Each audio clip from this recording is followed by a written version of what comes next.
Why is everyone starting a podcast? What a filthy job.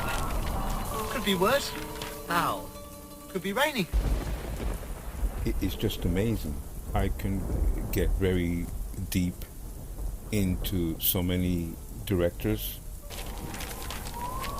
I find they have incredible universes of their own. David Lynch, Bergman, and quite a few others. And then to come across a guy who I had never heard about 3 weeks ago, and to see a window into such an incredible different universe, maybe just as great as David Lynch or Scorsese. There's so much out there that I have no clue it exists. Ozu in this? Like you're in the same place I am? Yeah, I never heard of this guy. I never heard of this guy until 3 weeks ago. Yeah. Never. Good. Well, you're all of you are welcome.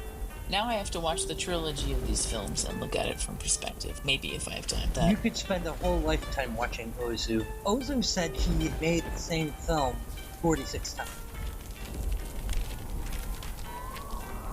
I've just finished reading Paul Schrader's transcendental style of film about Robert Bresson, Carl Theodor Dreyer, and the director of today's film, Yasujirō Ozu, for the second time. Now, Schrader wrote Taxi Driver and directed Mishima and American Gigolo. He's been at this for 40 years, but after 200 pages, I've reached a conclusion. I still don't know what a transcendental film is, but neither does Paul Schrader.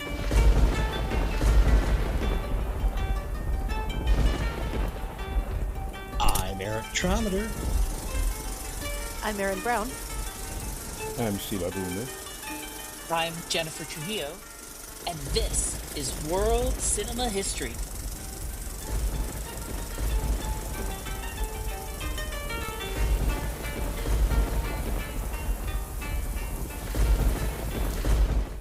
When Professor Suzuki was once asked how it feels to have attained Satori, the Zen experience of awakening, he answered, just like ordinary, everyday experience, except about 2 inches off the ground.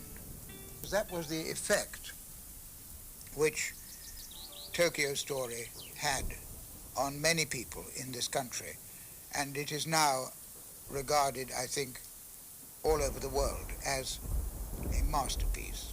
When I saw his film first, I did immediately understand it and enjoy it. And I knew that Tokyo Story was made by somebody who really understood what life was about, the experience of life in a family, parents and children, which are, of course, themes that affect us all. It's often thought, I know, that films get out of date or seem old-fashioned. I don't really think they do, particularly not films that are made in the classic and absolutely straightforward spirit of Mr. Ozu. He had great understanding, and that understanding is still present in his films. And it's an understanding of the life that we all have to lead with an honesty that is constant, and also a kind of irony that gives them the right kind of humor without ever being sarcastic. That's why I think Ozu survives, and his work survives, as the work of one of the great directors of the cinema. Our Lord and Savior, Lindsay Anderson, describing the exact sensation of encountering Ozu's 1953 landmark, Tokyo Story. Friend of the show, Kathy, asked me to explain why I refer to Anderson as our Lord and Savior. Jokes are always funnier when you explain them, right? Is it because he turned water into wine? Is it because he gave eyesight to the blind? Is it because he was crucified for our sins and rose from the dead 3 days later? No, those were all just coincidences. In fact, as a filmmaker, Anderson only had 5 feature films to his credit, and 2 of them are almost unwatchable. But in his writing for Sequence, the influential journal he co-founded with Gavin Lambert in 1947, and his later reviews for Sight and Sound magazine, I first came to fundamentally understand the universal language of film. It was his work across those pages that allowed me to understand camera angles, editing, focus, and performance as the structural vocabulary of a film. He gave me the grammar.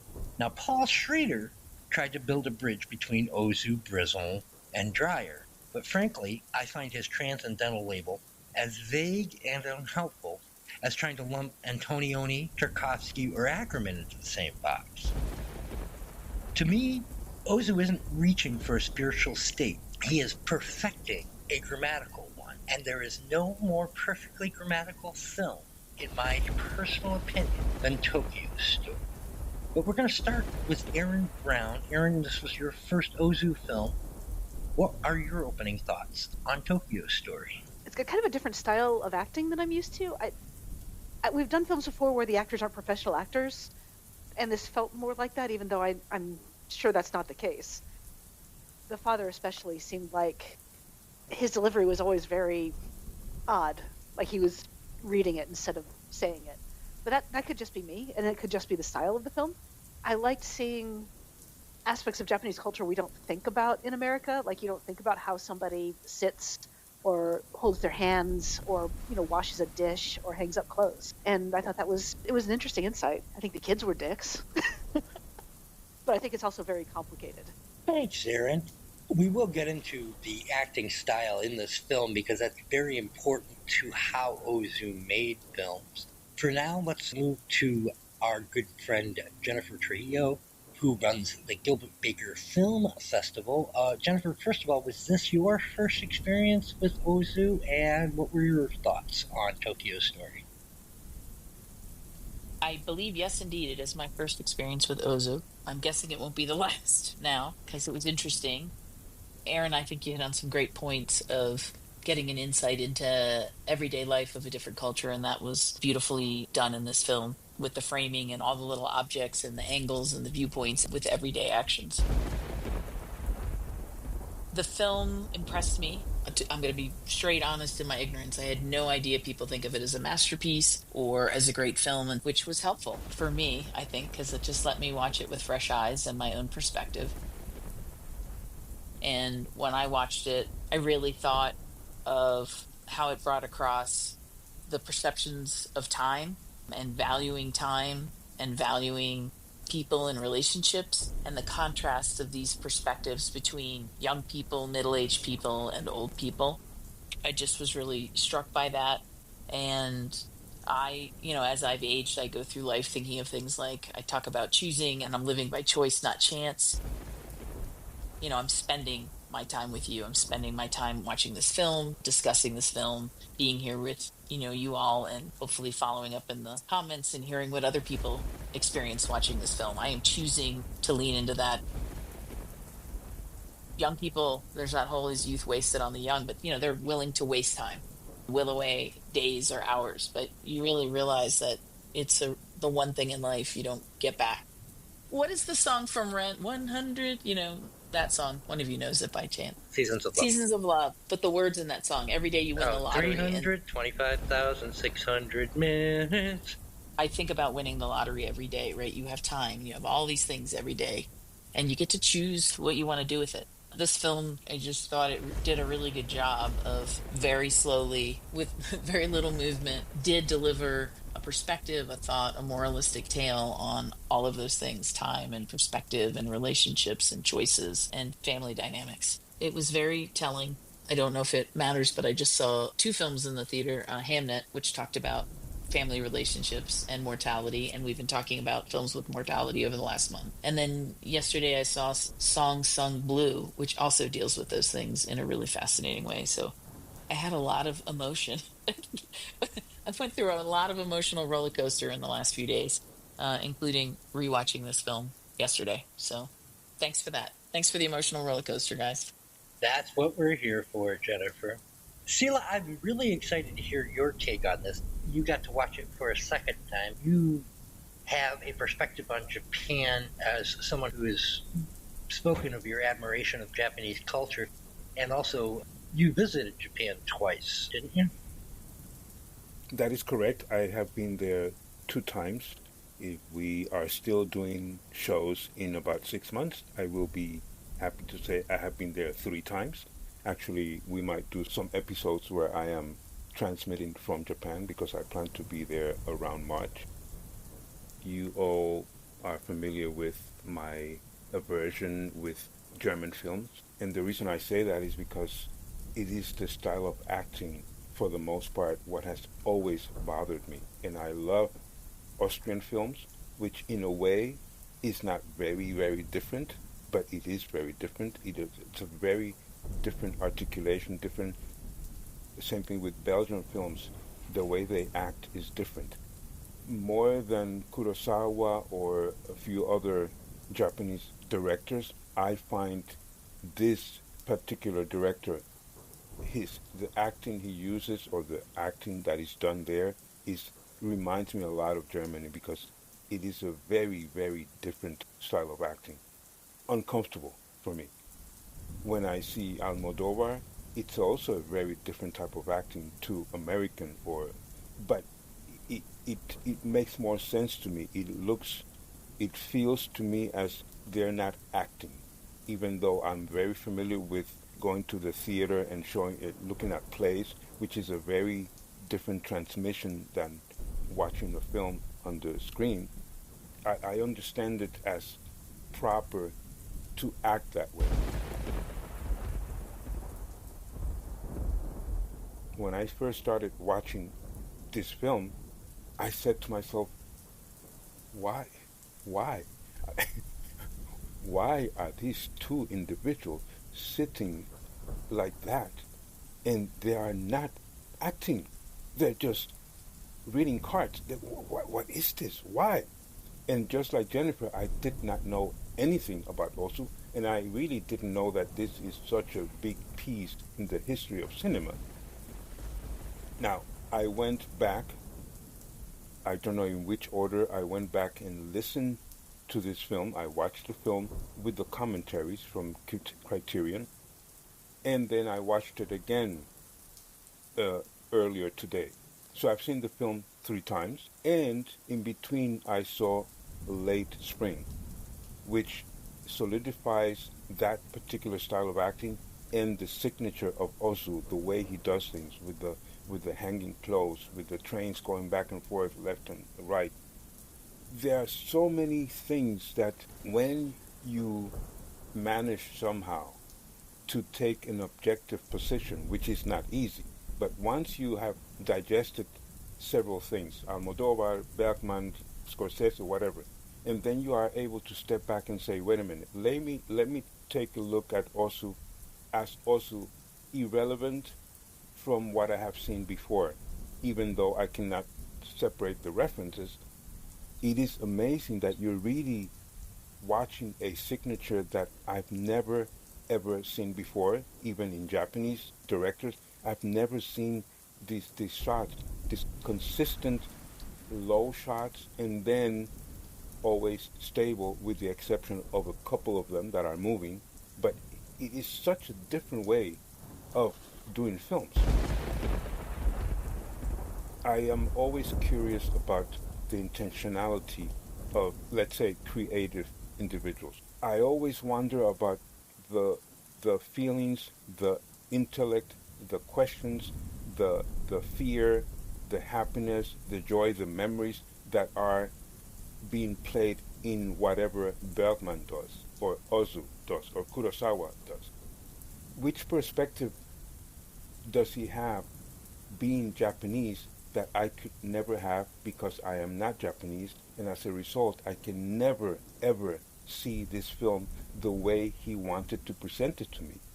And when I see the constant staying away from the body, which I know from Japan, every time I've been there, I've been in a system similar to Airbnb, so I've never been in a hotel over there. I've always been with families. This corporeal distance that is prevalent in Japanese culture, and you see here the way Hara is making an effort like nobody else. Nobody comes close to her.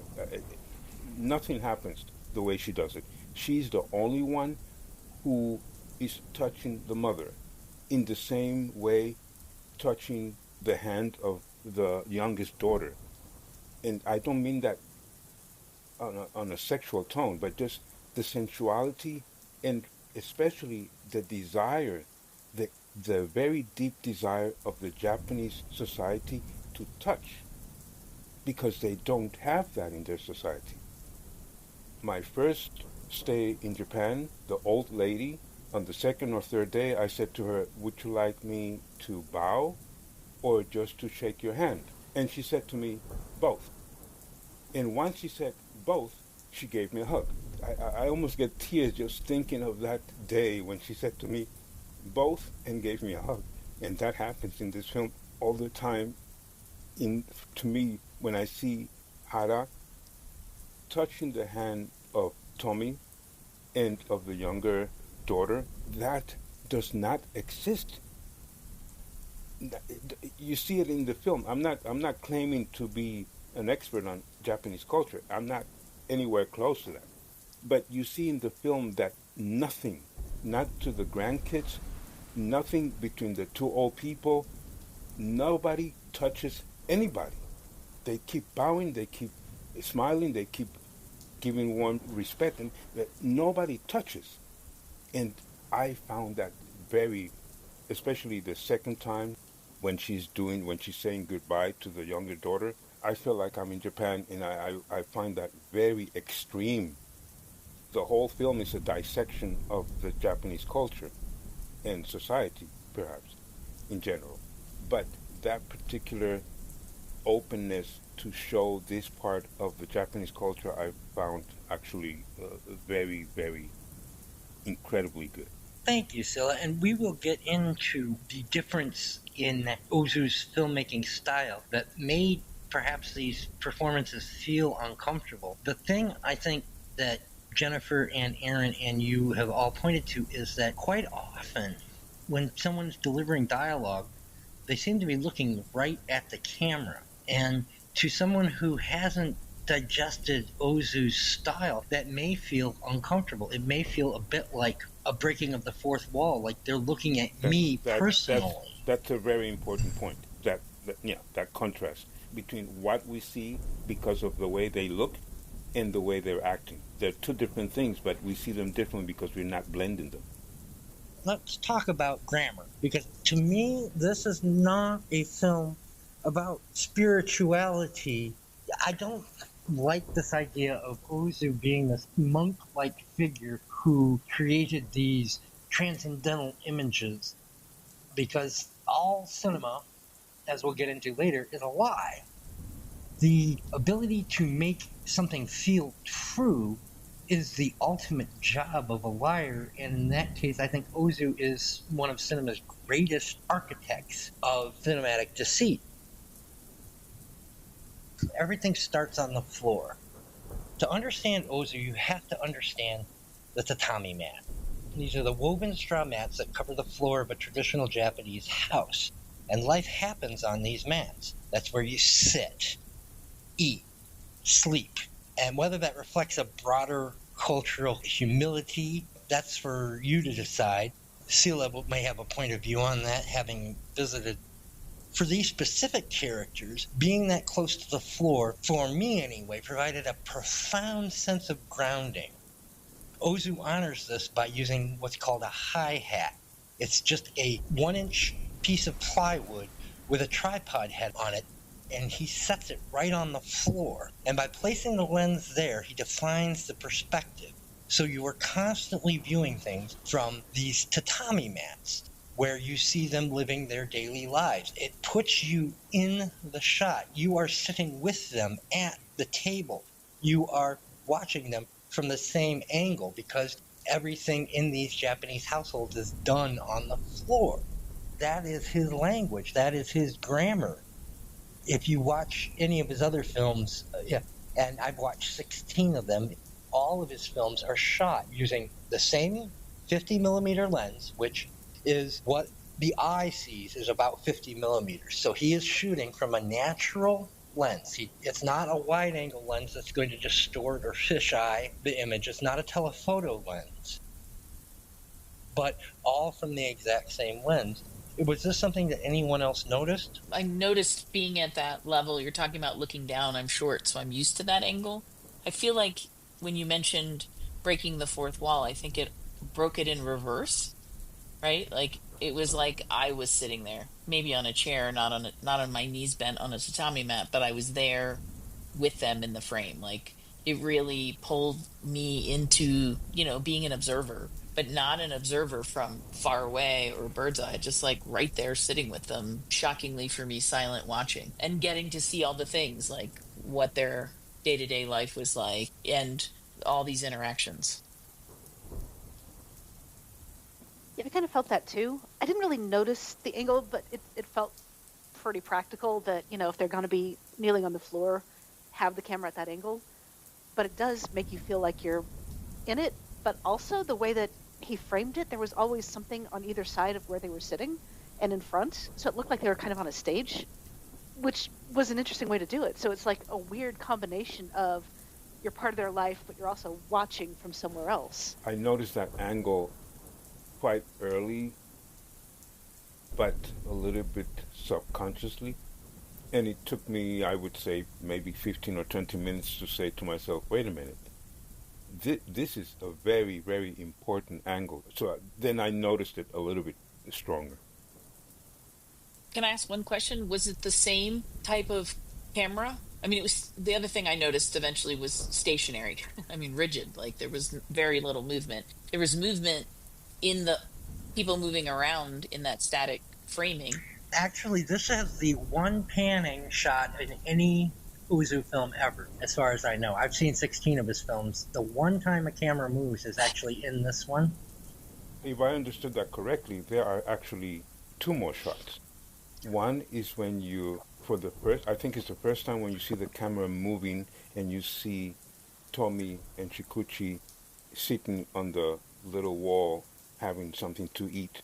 And that's the first movement I remember. And then when they decide to go back home, I think they have some conversation, the two of them, maybe shortly after that. You also see the camera, as they move along, you see the camera moving with them. On the wall, when they're walking on the wall outside. Correct. Yeah. Well, I wanted to ask about that. The outside shots seemed, both bigger and some of them really expansive, some of them cramped. And then we'll get around to that. Like, I was obsessed with all of the outside shots and the imagery he did in there. He was shooting the outside shots with the same lens he was shooting the interiors with. Western cinematic grammar says that's a no-no.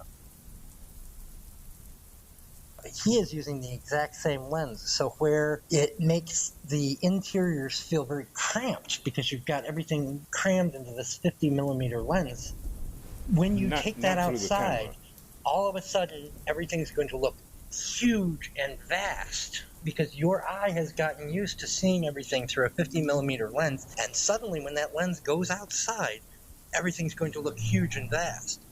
The way he expands is not by using a wider lens, but by using that angle from the lower position, as well as the fact that the people keep moving back and forth, which expands the place, and also his dedication to have these shots where you see all the parts of the space of the house, because they're moving so much, going from one place to another, or back and forth, then that is expanding. And also the fact that he keeps doing these changed shots from 180 degree angles. So you see the couple from this angle, and then the conversation continues with the camera from the opposite end. And he keeps going back and forth. And that is expanding the space without the angle of the camera having to be expanded. That brings me to the next subject, which is, yes, the deep focus for those interiors. Another part of the great lie of cinema. Because, of course, our eye does not see like that. Everything even the framing devices that Erin was speaking about is in focus for most of those shots. Or the things that are out of focus are so far in the back of the house and they're irrelevant to the scene. But every, to use my grammar metaphor, noun is in the same focus. The teacup has the same amount of focus as the grandmother. The table and the wall behind it are all in focus, which is back to this idea of Ozu not as this monk-like figure recording real life, but as this great cinematic technician. The stopwatch on the set. Yasujirō Ozu had a special stopwatch made. He was made for him directly, and he used it on the set, and it counted seconds, but it also counted frames. And that's when you look at an Ozu film, remember that. He's counting frames. His editing is so precise. His sense of time, film time, is so precise. It's extraordinary. Why I'm affected by the editing and the framing of an Ozu picture, whereas the sensibility and the temperament of them sometimes rather alien to me in terms of my own energy. Because the Ozu films are rather meditative. To get deep focus, normally you need to use a wide-angle lens, like Orson Welles did in Citizen Kane. With a wide-angle lens, you're able to take in a ton of light. Now, for non-photography heads, the f-stop is what controls how much light gets exposed on a frame of film. The wider open it is, the more light can come in, so the less light you need to light a scene. The smaller that hole is, the less light you let come in, the more depth of field you get, the deeper the focus, the more behind the main figures is in focus, and the more in front of where your focus range. If you think about it, the smaller you make the aperture, the larger your area of focus is going to be. And Ozu was notorious for using very small f-stops to get very large depth of field, to create this deep focus effect. Yasujirō Ozu was the second camera assistant on Ozu's early silent films, later his longtime first assistant, and finally, for almost 20 years, Ozu's cameraman. He showed me how Ozu worked in an interior set. We were able to get hold of an old Mitchell, the very same one Atsuta and Ozu had actually used to shoot their last films.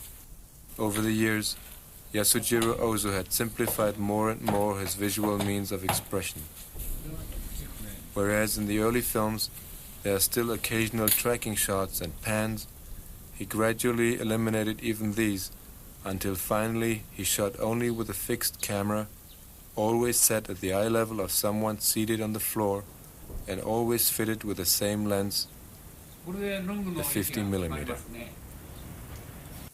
It creates a very unique film style, because by filming from the ground, as Lindsay Anderson put it, from 2 inches off the ground, you are seeing the feet, the head, the hair, everything. But you're also seeing everything behind them in focus, and you're seeing everything in front of them in focus. When the actors are performing, we're not focused completely on the actors, because the director has nothing to say, hey, ignore the teacup, ignore this, because a normal film is going to put those things out of focus and have us focus on the actors. We are focused on the scene as a whole. If you look at objects and actors as being the nouns in my grammatical metaphor, then the teacup, the wall, and the grandmother are all equal in Ozu's eyes. I think it's funny that you mentioned Citizen Kane, because I did watch that this weekend, because I realized I hadn't seen that either. The difference in angles was really interesting, because with Citizen Kane, the angles from the floor upward made everything look so much bigger, especially when they moved to the mansion towards the end, and the house is just ridiculously massive for no good reason, and it's made to look huge, and empty.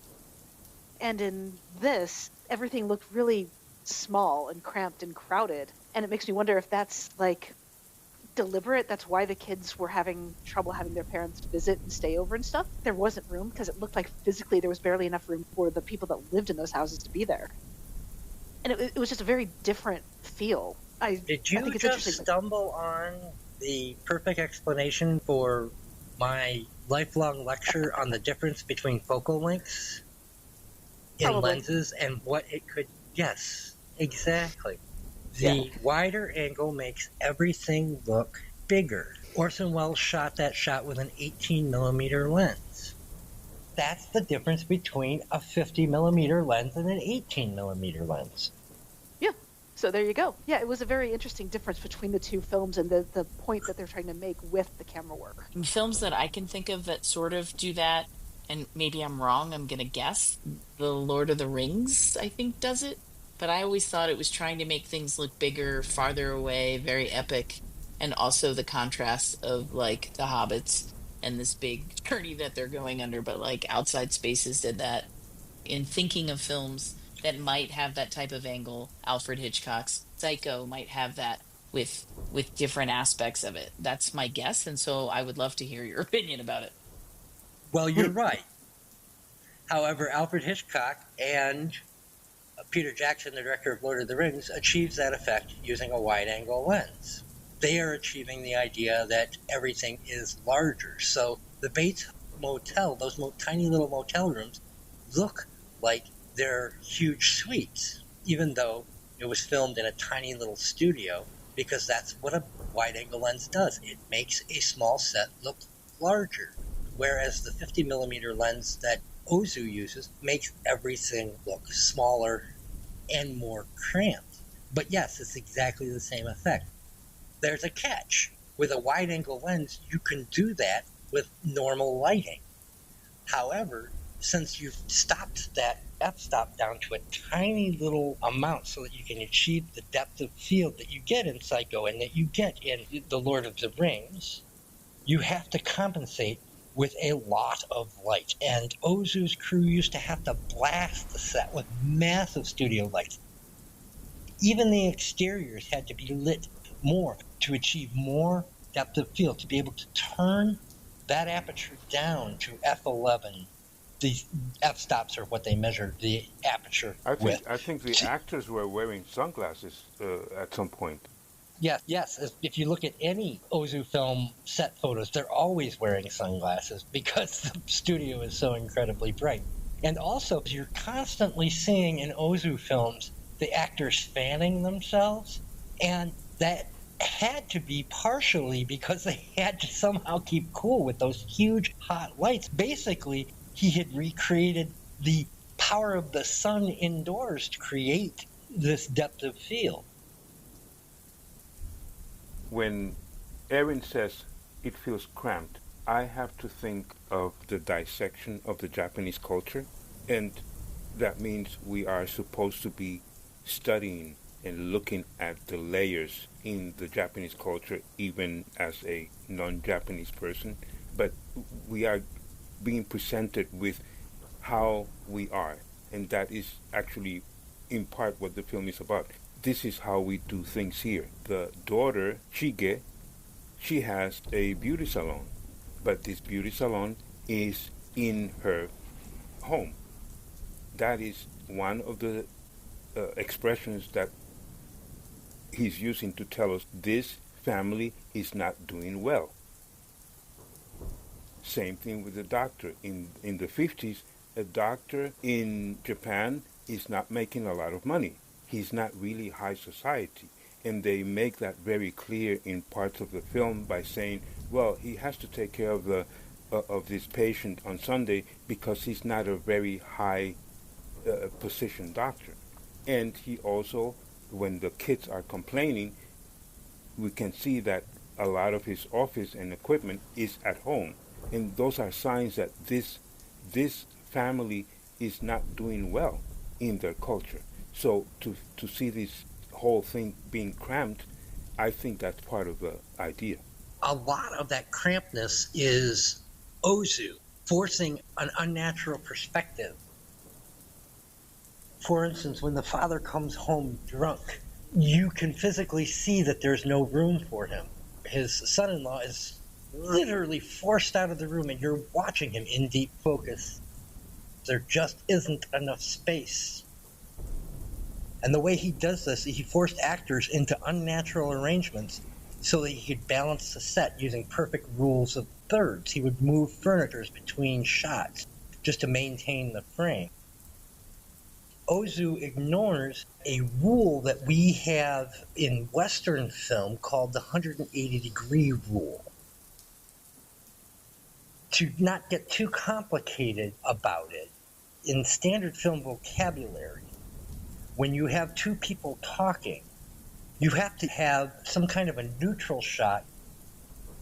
If you cut from one person talking to the next, this is a film grammar that we've established. You'll have people walking off frame to the left, and then it will cut to a different angle in an Ozu film, and it seems like they're walking to the right. It's accepted as part of his grammar that as he puts the camera directly in between the two people talking and the action that's going on around, it doesn't matter where people are coming from because the camera is stationary and at the same point. So this is another place where perhaps the performances seemed a little out of place. Not only is it the kind of breaking of the fourth wall that they're looking directly at the camera, but we don't get the over-the-shoulder shots that we get here in the United States to establish this person is talking to this person. But Ozu doesn't care about that because it's established in his grammar that, yes, the camera is there, you're part of this, you're witnessing this. I used the 50-millimeter lens, so this looked like how you would see things, how the eye perceives things, and so he doesn't care about that.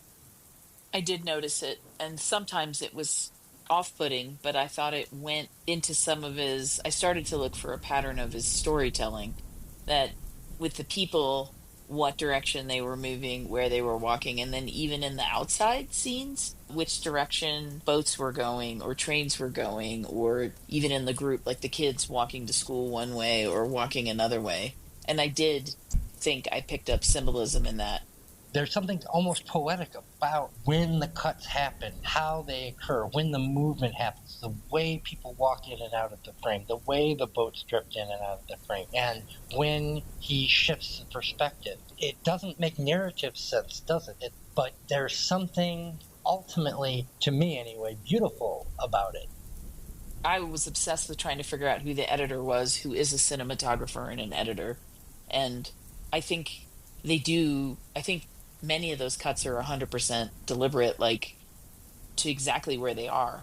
Like the boats going from left to right as we're watching the passage of time and people looking at like taking the watch and the clock or just going through the film. One of those outside scenic shots, the boat is in the right third. And then the next time we look at that, if you had laid them over each other, it picks up right where the other boat left off and drifts a little bit from right to left. And then there's another shot where it's in the left third, same thing, it picks up. That happened multiple times with different things through the film. I mean, I wanted to talk about it here and see if you all saw it and thought it was deliberate. And I think it goes with the pacing and the passage of time. And I think there's some significance, I'll go down a rabbit hole, or maybe one of you has, in who's moving left and who's moving right, and whether they're moving horizontally right to left. And then there's other angles which are off-putting where like the train is moving at an angle diagonally, so from 7 o'clock to 1 o'clock. Well, I can simplify that for you, Jennifer. Everyone moves in the rule of thirds, so they're moving from one part of the rule of thirds to the other part of the rule of thirds. Everything moves.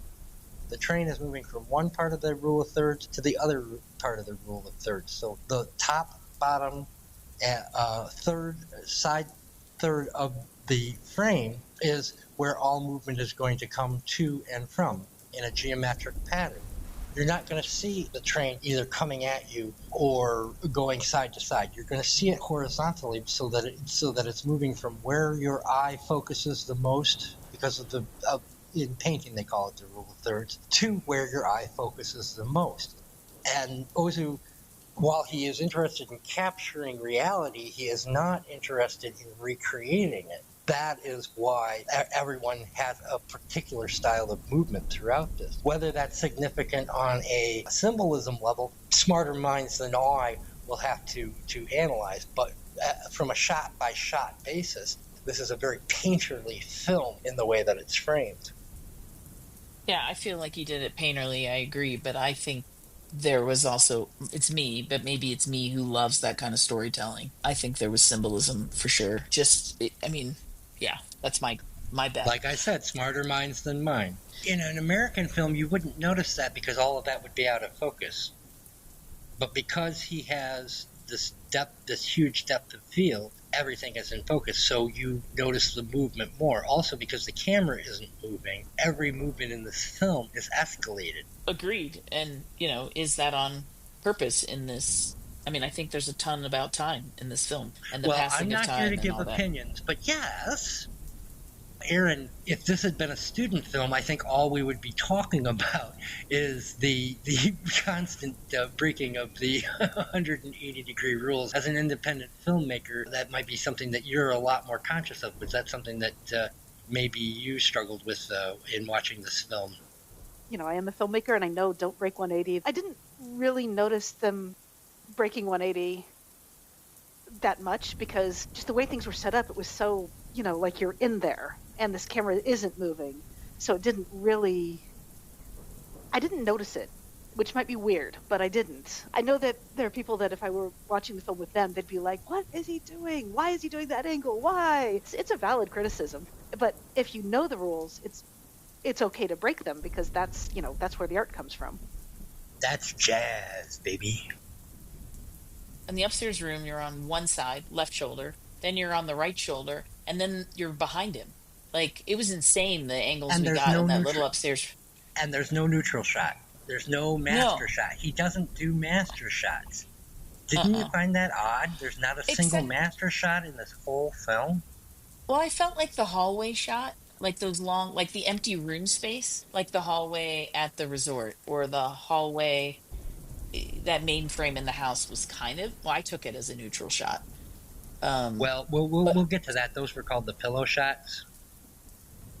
He sends the younger daughter to pick them up at the train station, and then he shows us that she already did that. He keeps doing this, what I would call shortcuts. He says, we're going to do this, and then he shows us when it has been done already, but he doesn't show it to us. None of the drama in this film takes place on screen. We find out about the mother's illness through a report. Exactly. That's exactly. Every bit of drama no on single this picture of the house. And to what Jennifer was saying before, I wanted to add the trains moving in a certain direction, and then the kids moving in the same direction, and then the girl going to pick up at the station moving in the same direction, and then much later we have the fans from three people sitting together going in one direction, and then another shot of other three people, meaning the daughter, the son, and her husband sitting also together with the fans, and then we go to the seaside and we see also 3 or 4 individuals with the fans. So it's this sequences of the same movement in one direction. I found that very interesting. And to Jennifer's point, probably symbolizing something. Well, the passage of time. Time and then interpersonal relationships, in my opinion. Like the different accepting of different relationships and sort of subconsciously or whatever sort of blending. That's me. And I like that. But there also is a sense that the inanimate world doesn't care about these people. And the beauty of the images and the way they flow, and like you said, the children and the train going in the same direction and things like that. Time, but also a visual way of saying life goes on. That the drama that is occurring is irrelevant to the great big world. Yeah, people die every day. The sun rises and sets every day. Time keeps marching on. Yeah, no, I think that message comes through with that for sure. The pillow shot is the other way that he, I think, gives this sense of the inanimate world carrying on and not caring about the drama of these people.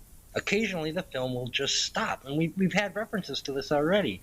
The camera cuts away to a laundry line, or, as Sila said, an empty hallway, or a shot of the seaside, or a train going by, or children playing, or at one point, just some electrical lines. To me, that's part of the same thing, that while life is being cruel to these people, these silent little shots of the exterior world are Ozu's commentary on the smallness of the, in inverted commas, drama that's going on. Part of the understanding of life, I think, as one ages, is the acceptance that every day is good and bad. Everyone is good and bad. Every day has highs and lows. You don't enjoy the sun without the darkness. You don't enjoy the sunny days without the rainy days. Like, you don't like bitter without sweet kind of thing, like acceptance. And yet the pillow shots are the most optimistic, beautiful looking shots in the film, ironically enough. Life carries on. And life with or without you. Yeah. Yeah. The pillow shot is a way to show you those, or is it a camera angle? Is it about the theory of what you're showing? It's the cutting away to something that seems irrelevant to the scene. Maybe it's Ozu's way of just allowing us to catch up and reflect on what we've just seen. There are several scenes, especially in this film in late spring, where the scene looks like it's going to become dramatic, but before the drama happens, he cuts away to one of these pillow shots, and we find out, as Sila pointed out later, that something dramatic happened afterwards. I see, for the most part, introspectiveness. Yeah, and also maybe back to Jennifer's metaphor of time passing, this is his way of saying, meanwhile. I think it's interesting that if he's showing that the drama that they're going through is small in the greater scheme of things, that's what he's showing after this big destructive war that they've all survived and been through. They even spoke about how their city wasn't bombed.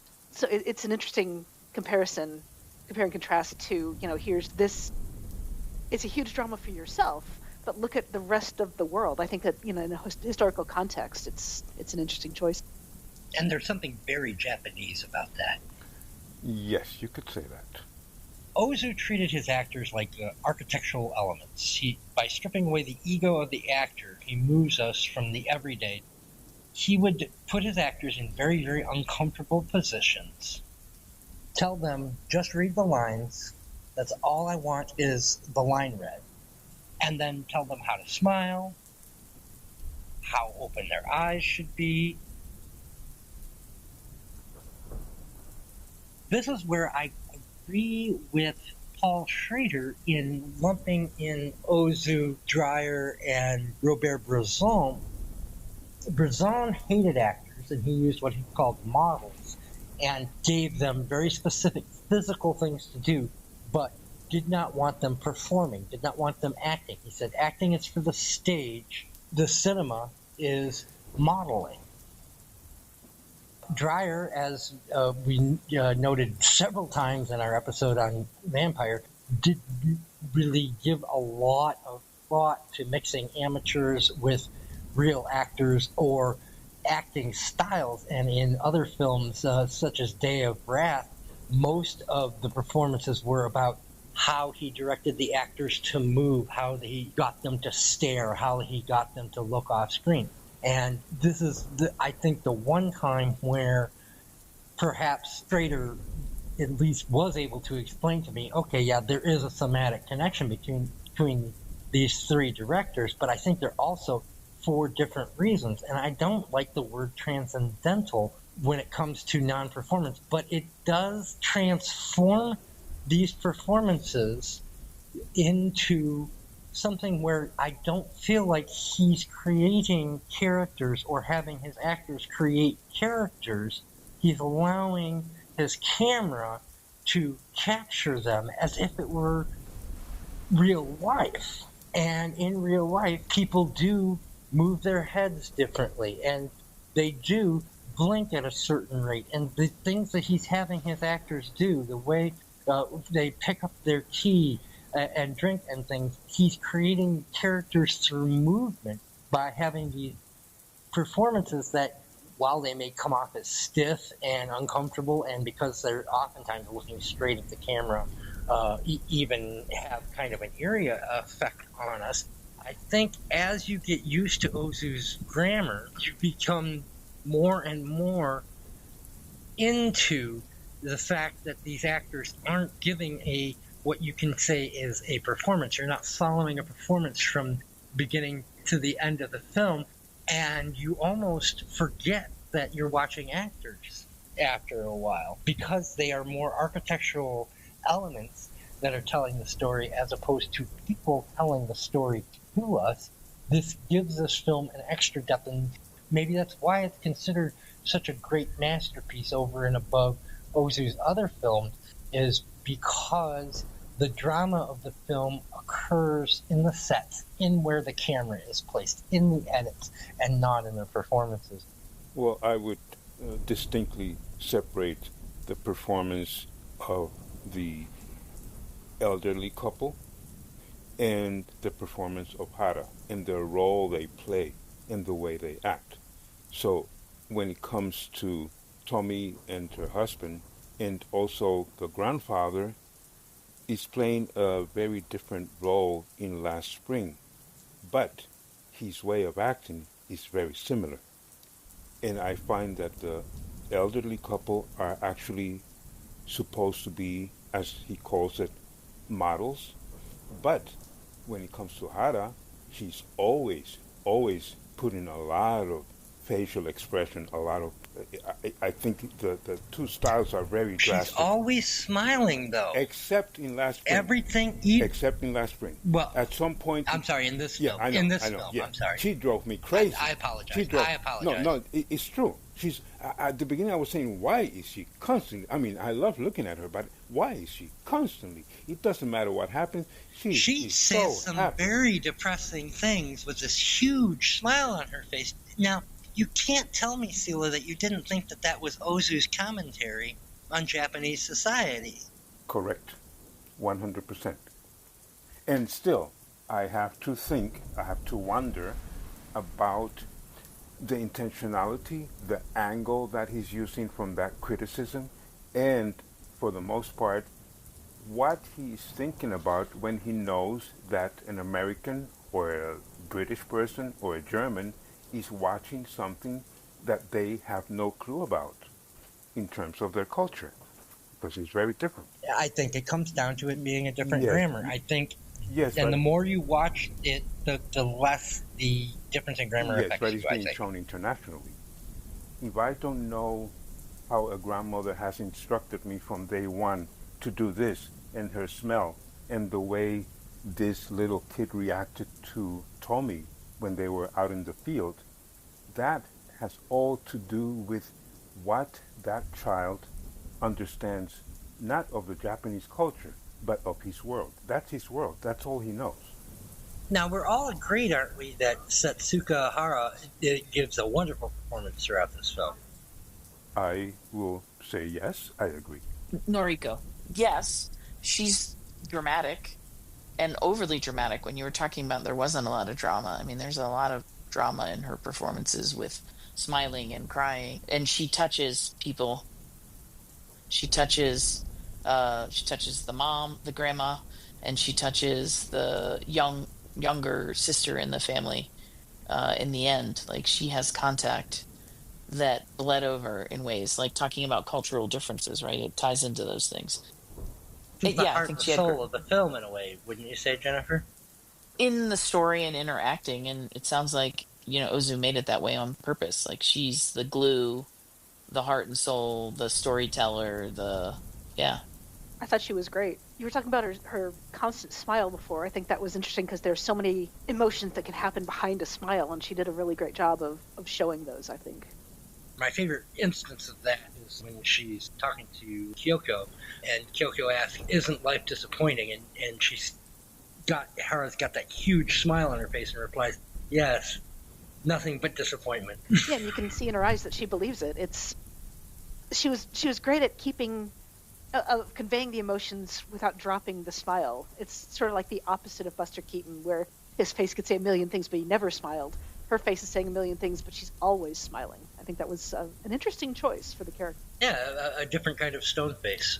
I had a friend who was asking some Cuban people, why are they always so happy, even after Batista and then Castro, and it's still going on in some ways? And the Cuban answered, well, we have no choice but to smile. And I think Ozu might be doing the same thing in this film. She is the center in some ways, and she is telling us even though we are transitioning in this culture, and now the war is over, and we have to deal with the kids of the elderly, and then with the grandkids, she is trying to say with this pushed smile, that's just the way it is. We have to, and that is very Japanese, meaning to properly say, yes, it is shit, but you have to clean yourself, and then you go and have some strawberries. What's the fuss about it? So when I'm smiling the whole time, I'm basically saying to the story, yeah, why should I be suffering? And I think she's a lot more important to the story than I ever imagined before we started the room today. I think you're nailing it with it's that whole thing. You choose your choice, you choose your reaction. Whatever happens to you, nobody makes you feel sad, nobody makes you feel angry, but you get to choose with death, with war, with, whatever's happening. You get to choose your reaction, and she is an example of that. I think plugging through and choosing. What else can she really do? She has to get through, and she can't bring her husband back, so she's just going to keep one foot in front of the other. What else could she do? She could make other choices. She could be depressed, sad, bitter, angry, isolated, not kind to other people, not human. Or is it a social mask? Is it the same reason she keeps the picture of her husband, who has been missing for 8 years, up on the wall and doesn't move on because that's what society expects of her? Is it that she has created this mask that society sees as opposed to expressing how she really feels? Well, I wanted to follow up on what Jennifer just said when she said she could have done this, she could have done that.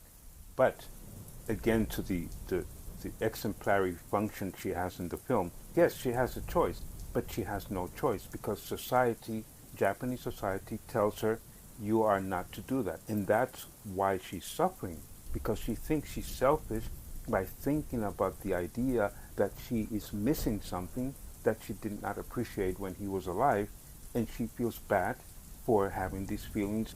It's all put on her shoulders by the society in Japan to say, you're not supposed to do this. And so even though she has a choice, the culture is telling you, you don't have a choice. And do you think that ties into why the multiple characters assured her, move on?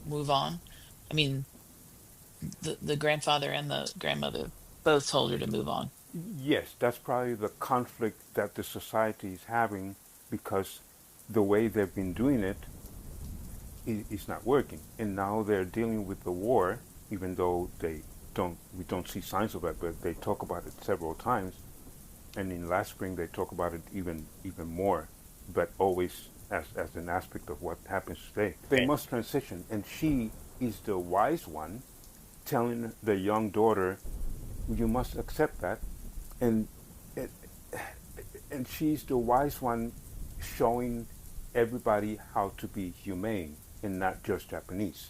Well, let's talk about Late Spring for a minute, because this is considered the third film in what's called the Noriko trilogy, which includes Late Spring and Early Summer, which were made before, directed by Ozu and starring Hara, in which she played characters, all three of them with the same name, Noriko. Ozu gave them the same name to draw our attention to a shared thematic burden, the ideal Japanese woman caught between independence and duty. In Japan, Hara was famously called the Eternal Virgin because the actress, not the character, never married. But it's interesting that in 1963, the year that Ozu died, Hara simply walked away. And in her final press conference, she confessed she never actually enjoyed acting and only did it to support her family, and said that she had made enough money to feed her family and never gave another interview. And she died at the age of 95 in, I think it was 2011, and was literally never heard from again. That is wild. It is interesting that when she retired, she moved to Kamakura, where Ozu was buried. It's also interesting that if the films are about a woman being, torn between duty and what she wants to do, and the actress is playing somebody. She's acting to be dutiful to her family, and I think that's a really interesting parallel. And yet, when she had fulfilled what she thought was enough of that duty, she was true to herself and independent and walked away. Right? She learned maybe from what she went through. Interesting. I think that's great that she was able to do that, and it's great she was able to do that and be happy, because that's, what else are we going to do with our lives but be happy, And the ultimate, kiss my ass, you rotten motherfuckers, when they asked her why she was retired, she's like, I never liked this anyway. Well, it might be interesting to point out that neither her nor Ozu ever married, both, and that dedication that she stopped when he died and then moved to where he was buried, and this determination to serve. I mean, I shouldn't be using the word to serve, but your role in society. Well, he created the Eternal Virgin character for her to play and highlighted her in the films. So I'm not going to theorize on whether or not they were romantically involved, but there was obviously a love there. Yes. And you can see it in every frame she's in. And we should, we don't have to discuss the last spring, but you should, those who haven't watched it, you should watch it. I think I wouldn't say it's better, but I think it's even though it's almost like a repetition, because I also heard said that Ozu made just one film, just different variations of the same film. There are many similarities, but it is a very different representation of a story. I think it's a very good film. Well, let's talk about Late Spring for a minute, because the other thing that this shares with Late Spring is this kind of shadow of the war, which you had said earlier, they discuss much more openly in Late Spring. Here, it's hinted at, but I don't think it's really discussed in the film in a way that you would think. I mean, 10 years after 9/11, 25 years after 9/11, every time I go back past the World Trade Center, we're going to be talking about it. They go right past the Royal Palace on their tour. The guide doesn't even mention that it had been completely rebuilt from scratch after being bombed during World War II. Their son disappearing and Hera's husband disappearing in World War II. They don't mention anything about what action he was in, any of those things. It's almost, again, I think that part of that, just like Hera's smile, there's this commentary on the Japanese and how they deal with trauma by not talking about it. One of the reasons I went to Japan was because of my interest for Yukio Mishima, one of the writers who committed suicide in, I think, 1975. That's the gentleman who Paul Schrader made the film Mishima, A Life in three chapters about, the author of Transcendental Style of Film on Ozu, Breslin, and Dreyer.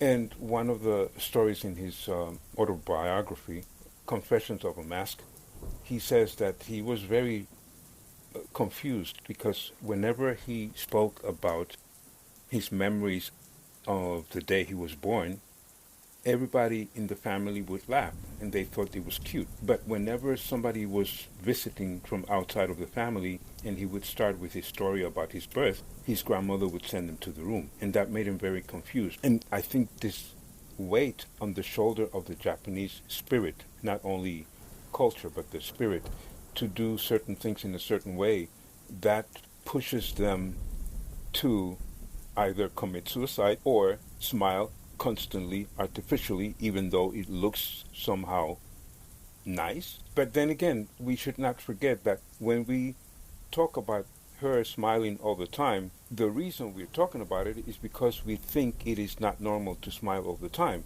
And that is perhaps our mistake, to think that that is not done. I think with the smiling, it came across as she was doing it because she's being friendly, because she's being kind to everybody, and she's trying to put on a good face because that's what's expected.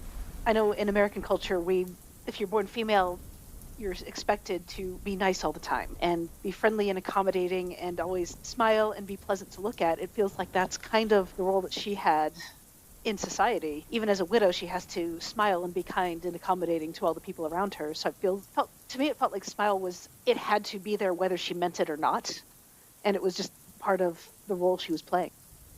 We have not talked about the big problem or aspect of the role of the woman in Japanese society, which is very clear in her forceful smile.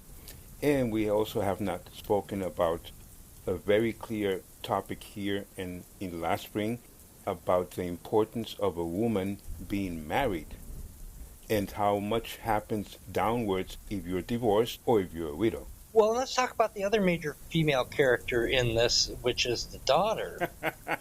And when I first saw this film in high school, I thought she was a bitch. I thought she was the villain of the show. This was inspired by an American film Leo McCarey made in 1937 called Make Way for Tomorrow, and the daughter is just this kind of frivolous bitch, and I had almost merged too. Watching the film today, this is a woman in 1953 who owns her own beauty salon, runs her own business, and runs her own family, who is being imposed upon by her parents, doesn't have time for them, not because she doesn't want to, but simply because society won't let her, because the role of the Japanese woman is changing rapidly, but the societal expectations have not changed at the same pace. So my question on her would be, is she a bitch or is life a bitch? Both. It's both. Based on the point of the film, she is not a bitch.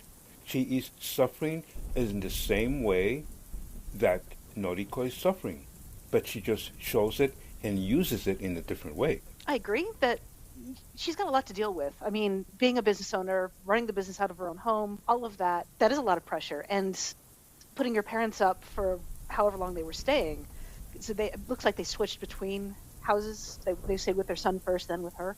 And it's understandable that she would be frustrated and put upon, but at the same time, the way she talked about him when they weren't there was so freaking rude. Did you feel like there was closure on that scene when the father shows up drunk with his buddy at her house in the middle of the night, and she talks about that he was a big drinker when she was growing up, and perhaps the reason their youngest daughter, not perhaps, I'm almost positive Ozu is saying this explicitly, the reason their younger daughter is much more attentive to them and loving towards them is that she was born after Correct. The father quit drinking. So that's why I think it's a complicated thing. I think that I can see her side of it, but I do still think that, especially her attitude toward her mother, was not good.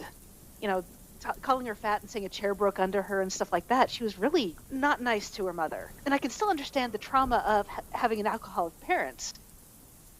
One parent is the alcoholic and the other one enables, and that does lead to trauma, and you can understand where it comes from, that she's, you know, unhappy with her family. Okay, after the mother died and she was immediately asking for her clothes, I think that was a step too far. Everything else was a bit more understandable, but why is she asking for her mother's clothes like the day after she died? You know, that's why I think it was a problem. I think that she was affected by her childhood, and she has circumstances in her current life that make it inconvenient for them to be visiting, but she just didn't come across as a very nice person, honestly. But those clothes aren't going to fit her. Those are mementos.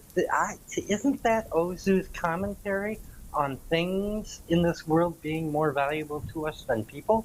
Yeah, that's what it sounded like, that the mementos meant more than her own mother did. It's part of me not liking the character very much. She just seemed really unpleasant and not very appreciative of her family. Because her father did stop drinking and was trying to get better, but it seems like it was too little too late for her, but she was going to pretend to their face that she was this loving, dutiful daughter, but behind their back, she was just talking shit on them all the time. Well, I must get personal on this. I'm not going to go into details, of course, for many reasons, but I have my own experience with my mother, and we should not forget, or I would suggest that we do not forget, how an impression of the child can create repercussions even at the age of Shige. And I think this is intentional in the story by Ozu, to bring out not only that we will see her as a bitch, but also to bring out the memories of what her father did in her eyes, not now to forgive him, but in her eyes as a child.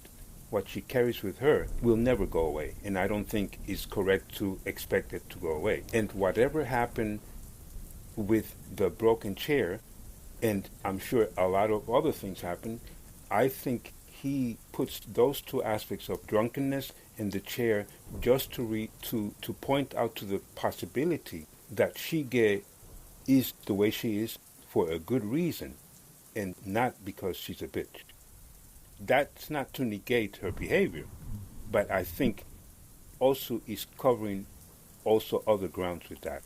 I think it's a good point. I agree with you, Sila, that what she grew up with the parents that she grew up with, it does affect your personality. Because I have a similar situation too. Like, I don't speak to my dad anymore because he was a nightmare when I was growing up.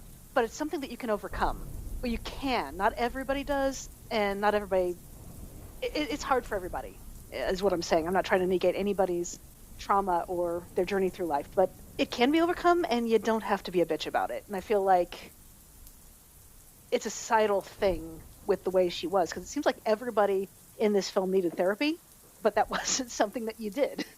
I'm not even sure if it's common in Japan now to go to therapy like it is here. Well, as shocking as the younger daughter also mentions, she wants her clothes right after she's dead. I'm thinking of two things. One, she is the only one who cries like that at the death of their mother, the only one, and wanting her clothes right after she's dead could also be seen as a positive thing. I want to cherish that. That is perhaps the most personal thing that I can get from a person, sweat and whatever else is there. And even though it is normal to say, wow, that's a little bit cold, at the same time it's actually, I want to keep her with me. And I am the only one crying desperately in comparison to the other people. The others did cry too when she died. It's just she was the first one to cry when the brother said that she was probably going to die. I feel like if it was really just a memento, she would have stopped at the sash or asked for something different. But asking for the sash and the kimono immediately like that just felt weird. But it could have been genuinely as a memento, and it could have been just her demeanor in general. The way that she asked for them made it seem so unpleasant. I don't know. I'm not saying you're wrong at all. I think that there's multiple ways that can be seen. And I think the fact that she might have very good reason does not mean she's not a bitch. I happen to have been editing our bonus episode on remembering Rob Reiner. At the same time, I was compiling the notes for this podcast. The father's great line, I think, after his wife passes, if I'd known, I would have been kinder to her when she was alive. And I couldn't help but think of Sila talking about how we shouldn't have to wait till people die to celebrate them. We should be able to celebrate them in life on the one hand, and our emotional reactions to seeing what happened to the residents at Casa Verde at the end of watching Viva Verde on the other, where we fell in love with these people only to find out that most of them are no longer with us because they were in their 90s when they made that film. I think people react differently to grief, and so Erin and Sila disagreeing on what that means, I think, is something that Ozu is trying to show us, which is that the tapestry of life is complex and everyone's reaction is different. There's another thing that I wanted to I just forgot about it until you mentioned Reiner, and that is that the night of the news about Reiner, around that time, I was watching this film. I think it was around the 16th. He might have died the night before, and his wife. And I think on that particular day, the day after or 2 days afterward, is when I heard how they died. But that was just after I had seen the film, in which part one of the friends says, today even kids stab their own parents. So I found that was a very, very weird connection. That's an interesting scene because it felt very modern to me because, of course, the parents had the exact same complaints about their kids I have about mine. Yes. Erin, you may have about yours. Our parents had about us. Their parents had. Aristophanes had about the followers of Socrates in ancient Greece. You know, the kids today with their pinball and their pop music and, geez, you know, yeah. And, they're all such a big disappointment. When I was their age, I'd tell you, get off my lawn. You know, it's eternal, isn't it? It's a circle. Oh, definitely. It's especially funny that the kids these days they're talking about would be my grandparents' age. And I hear Gen X complaining about millennials and Gen Z and all that stuff. And I'm like, you know, every generation does its thing. Every generation has its good and its bad. I mean, I might shit on boomers because that's just my nature. 6'7". 6'7". Okay, 6'7", that whole thing, that's the verbal equivalent of zoomies. It doesn't mean anything. They just want to be saying something, you know? But I love how it annoys the older generation. So I'm if the 90-year-old in my choir is complaining about it, it must be cool. Yeah, my cousin's daughter said 6'7" at me when they came up to visit. And it's like, you live in the Ozarks. How do you even know about that? Jennifer, any thoughts on that?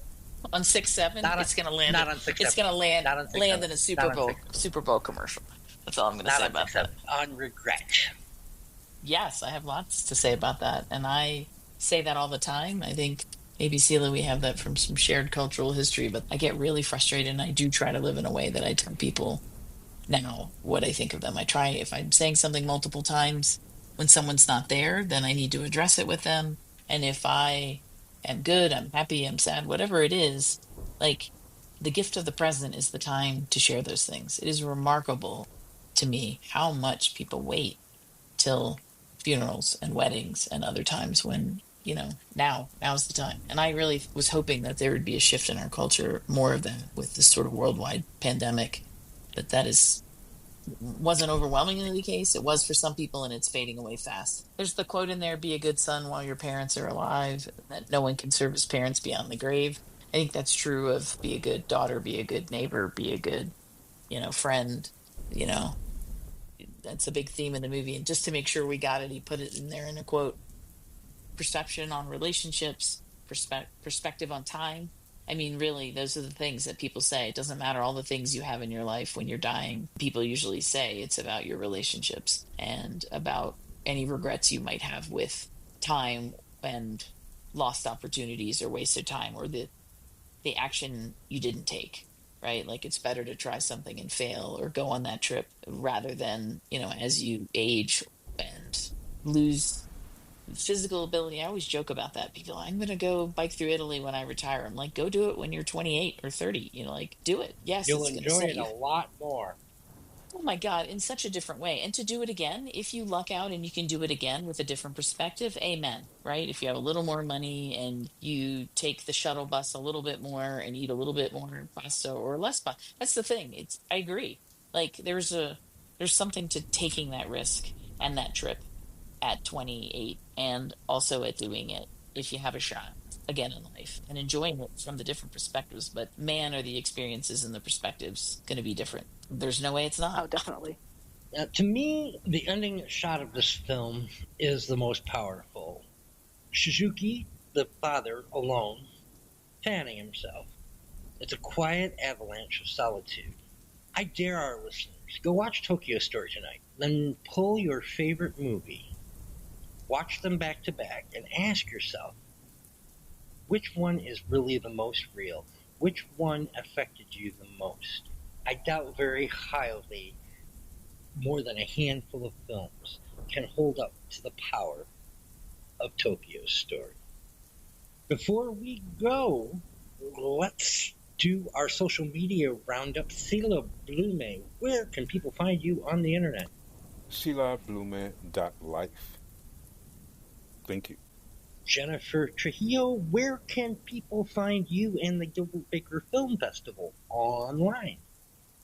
Gilbert Baker Film Festival.lgbt, and then on Instagram, Gilbert Baker Film Fest, and there is a link tree there where you can find all sorts of stuff about the festival, and anywhere on Insta you'll easily find a link to me, Jennifer Trujillo.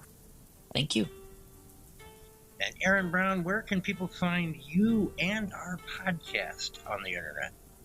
You can find me on Blue Sky at Toad Puppy and on YouTube at Pizza Horse Productions. And you can find podcasts at ko-fi.com/World Cinema History. All of our episodes are there, and there's places to leave comments and places to leave a tip if you want to get better microphones and not have to take advertising. And we hope to see you there. We hope to see you there in the comments, right? You can find all of us in the comments and places. So come and talk about anything we talk about. Give us some dialogue back, please. And you can get a hold of me on the artist formerly known as Twitter at EPROMMATR. The podcast is also available on YouTube, Spotify, Apple, and pretty much all of your major podcasting platforms. We hope to see you there.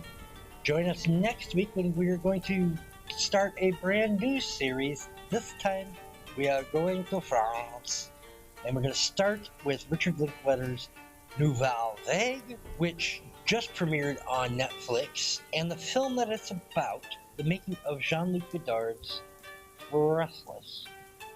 Thank you very much, and we hope to see you next week here on World Cinema History.